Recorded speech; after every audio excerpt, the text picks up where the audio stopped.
nation. There are some people in the world who fight an unseen battle within themselves 24/7 with a big smile on their face. They never cry, they never crip, they never whine. I call such people warriors because these people know the art of living life, and they're way better than those people who just exist in the world. 6.5 years back, I met a car accident. I was traveling from Balochistan to my hometown, Rahimia Khan. The driver slept, and the car fell in the ditch. As a result of that incident, I sustained multiple injuries. The list is a bit long, don't get scared. Radius ulna of right arm were fractured. Shoulder bone and collarbone were fractured. Lungs and liver were badly injured. The whole rib cage was fractured. But the injury that changed my life and my personality completely was the spinal cord injury. 3 vertebrae of my backbone were completely crushed. It took us an hour or so to find an ambulance in Balochistan. All the effort went in vain because we couldn't find an ambulance. So I was thrown in the back of a Potohar Jeep, and I was rushed to the nearby hospital. In that Jeep, I realized that half of the body was fractured and half was paralyzed. We were rushed to the nearby hospital. There we came to know there was no first aid. I was kicked out. Then I went to another hospital in my hometown where doctors said, "Take her away, we cannot operate her." And I was like, "Why?" And they were like, "We don't have equipment, you will die someday, you go." I was kicked out again. But I finally ended up in a comparatively better hospital in Karachi. Luckily, I wasn't kicked out. Probably that's why I'm alive. So I stayed in that hospital for 2.5 months. I underwent 3 major, 2 minor surgeries. The doctors have put a lot of metal in my arm, a lot of metal in my backbone. So I feel more like an iron lady now. But those 2.5 months that I spent in the hospital were dreadful. I was in severe pain, both physically and psychologically. Many people left. Very close ones. The ones who were supposed to stay with me were the ones who left me when I needed them the most. I was devastated. Life was completely pointless, aimless, colorless. I was tired of wearing the white scrubs, looking at the white walls, doing nothing, sitting idle. I really didn't want to live. But then I realized that instead of crying for the people who were not meant to be with me, and for the legs which I have lost, I have people around me who want to see me alive. I have so much to be grateful for. So let's stop cribbing, stop whining, because it's pointless. The best decision that I took in my entire life was the painting that I made in the hospital with a deformed hand. That's how I added colors in my colorless life. That's how this adversity helped me in exploring an artist in me. That's how this art kept me alive through this whole journey.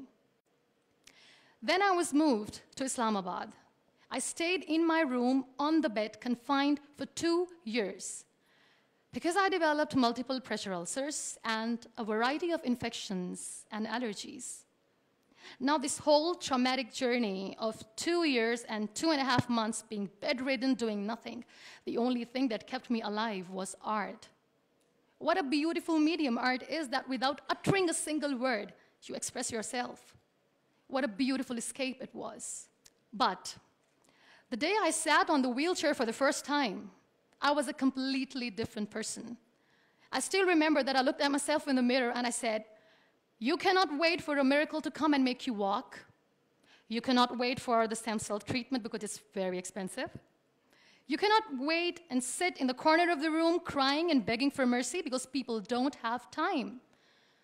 So the only thing that I could do was to accept myself the way I was. The sooner, the better. That's what I did. I really wanted to make myself financially strong. Let's become professional. I started to find some jobs. A very good friend of mine, Fine Day, updated a status on Facebook saying, "We want content writers." And like a cribber, I commented, "I wish I could." I was called for that interview, and I was hired as one of the content writers for Pakistan's first official websites, heartofasia.pk. Salman Taseer late was the CEO. That's how I started my professional career. So I was becoming financially strong, stable, content writing was good. I was constantly exhibiting my work in different galleries. I was flourishing as an artist. Life was easy, but I wasn't happy. I was not contented because I was constantly aiming high. I was thinking big. I didn't know how I'm going to do, but I knew that I wanted to do something big for people, for the country. One day, I came across this polio campaign advertisement in which this little boy from a very underprivileged family is sitting on a wheelchair, and with his father sitting with him, crying and saying to the world in that campaign that give polio drops to your kids, otherwise they'll become like him. That advertisement shook me from inside. I feel devastated. The way that boy was objectified as an emblem of grief, misery, mercy, lifelessness, nothingness. Such a wrong picture which was being portrayed in media about the persons with disabilities. That's what we are called. That was the day when I decided that I have to change the perception of the people about being on wheelchair. Because being on wheelchair, you can still face the world with a big smile on your face and you can tell the world that you're happy the way you are. No one has right to objectify us as an emblem of misery or mercy. We are human beings. We breathe. We have souls. We are alive. We feel. We don't need your sympathies. We don't need your empathies. Let us live. No one has right to diss our abilities. We are capable enough to breathe and to live each and every moment of our lives. I recently did a modeling campaign for Toni & Guy, and that makes me Pakistan's first wheelchair-bound model. I'm brand ambassador of the Body Shop Pakistan, and I'm one of the very lucky Pond's Miracle women. It's always good to know that there are very few wheelchair-bound artists in the world, and I'm proud to be one, being a Pakistani, trying to preserve the ethnic jewels of the country in the paintings adorned by very graceful, strong, and powerful Pakistani women, which I paint. Very soon, I'm going to be Pakistan's first wheelchair-bound TV host. And I'm blessed to have a beautiful 3-year-old son, which, he was here, but he was so cranky. Now, you all must be thinking that why I'm using the word wheelchair over and over again in my talk. This is the very perspective I'm talking about. This wheelchair is not my weakness. This wheelchair is not an adversity. This is my strength because the kind of attention that I get when I go anywhere is priceless. Everyone loves to be in the limelight. I have started enjoying to be in the limelight too. This is the very perspective I'm talking about. This wheelchair has given me an opportunity to explore what I had in me and I never knew it. I feel really sorry for some people who play this blame game. They say they feel caged. They cannot perform well, they cannot excel because the system is not allowing them to do. The government, Pakistan, the whole world, society, economy is not letting them grow as a person. They're not excelling in their careers. They say they're caged. I feel sorry. I can undoubtedly say that I'm caged because when I get up in the morning, I'm unable to sit on my own. I'm unable to shift from the bed to the wheelchair, from the wheelchair to the car, from the car to the wheelchair. I need an assistant 24/7 to do little things in life. Let's make it more simple. When I feel thirsty at midnight, and when I forget, which I always do, when I forget to keep my water bottle on my nightstand, and when I don't see anyone around to help me, I stay thirsty for the whole night because I'm unable to get a glass of water for myself. I can undoubtedly say that I'm caged by my body, but my mind is free, and so is my soul, and so is my spirit. I can still dream big. I can still think big. I can still aim high. I can still aspire to inspire. Nothing should stop me.